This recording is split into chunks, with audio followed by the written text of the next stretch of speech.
Welcome back. Today is my day to shine. You know, at the Superhuman Workshop, we like to bring a bunch of people, and really you've seen what we've covered here. Wide variety of different training information, different training applications, and really it's going to depend on your goals, how you're going to take it and use it in the future to be able to reach more and more of what you want to achieve. In this workshop, I covered bodyweight training. Some stuff I'd covered before, but really I gave the latest and greatest of what I've been doing. So in one of those segments was lever training, and I want to show you a couple dynamic exercises that most people aren't saying. When they go with lever training, it's usually all holds, and that's a big part of it, but there's something great about movement. So I want to be sure to include these in there. That's why I included them there, and you can check out a couple of those exercises right now.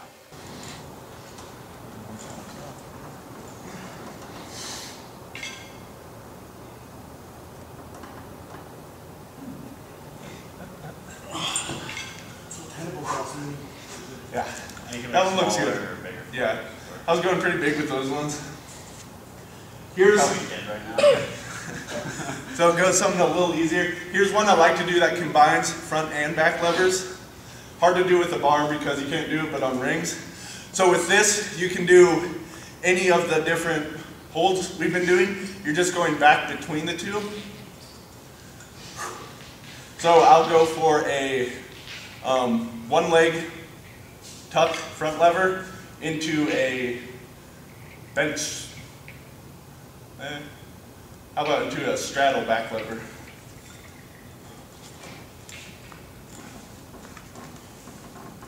So you can also do both legs.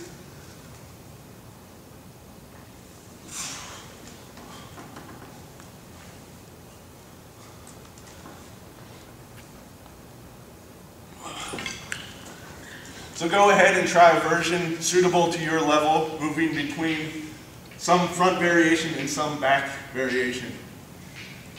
Go ahead. Any wrist.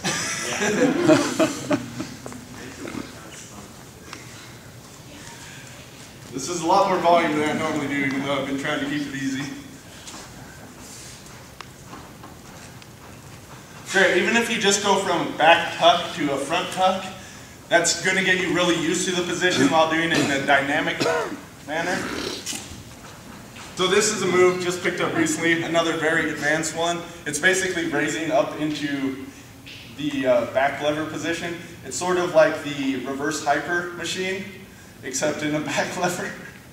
I call it the back lever raises. I saw Al Cavaldo doing this in one exercise. I was like, in a video he had, and I was like, ooh, that's brutal. Al Cavaldo. Let's see if I have anything left for this one. So basically your torso is going to be there, but legs are straight, then boom, it's a leg raise to the back, up into the full position. It's brutal. A lot of fun.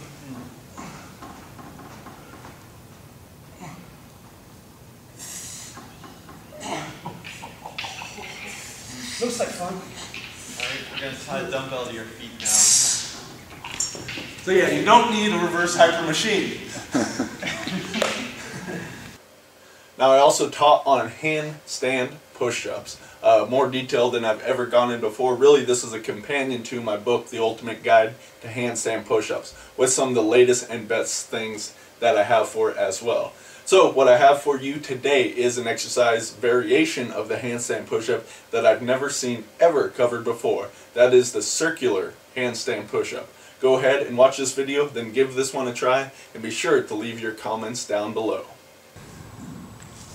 So I was working on doing 100 to the head in an easy manner, and see what I could do that. I'd never done 100 reps in a workout before.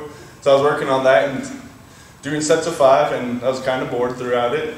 So I started doing circular movements as I was doing it. So 2 different ways to do this. You can go a little to the side. It's kind of like pull-ups. A lot of people have seen this, where you pull up to one hand and you can shift over. You can do the same thing with the handstand push-up. It's not quite as far because this could be used if you really wanted to go toward more one-arm handstand push-up. Oh, and let me say that the whole convict conditioning one-arm handstand push-up thing, it's great that it got people into, some effective bodyweight training, but way smarter to go full range than to just go to one arm. So I would go this way. I suppose in a prison you might not have benches to do that, so I guess it makes sense for him. But You can get your prison mates to like stand on their hands and knees or something. well, that might be some sort of other prison thing going on with that. Okay, so coming to one side and around. I mean, you could do the same side, but just playing around with this motion a little bit.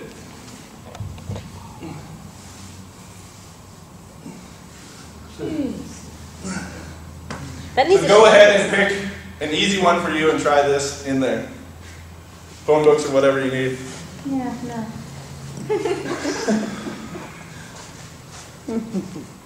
You're freakish, Logan.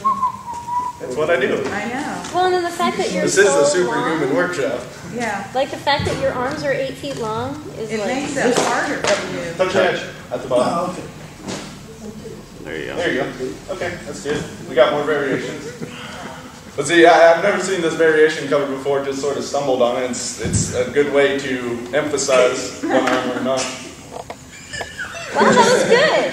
Done. Yeah. Okay, we have a second circular variation, front to back. This one actually it's a different feeling. You're not overemphasizing one arm, but you're changing a little position. It's a weird feeling to it. So coming here, and you can come the other, which is actually harder. Just change the groove for back. So go ahead and try that variation. We're getting close to the launch day. That's going to be happening this Friday, but we got even more video to share with you tomorrow. This stuff is really revolutionary. It is the next evolution of mobility, so be sure to watch for that coming at you tomorrow.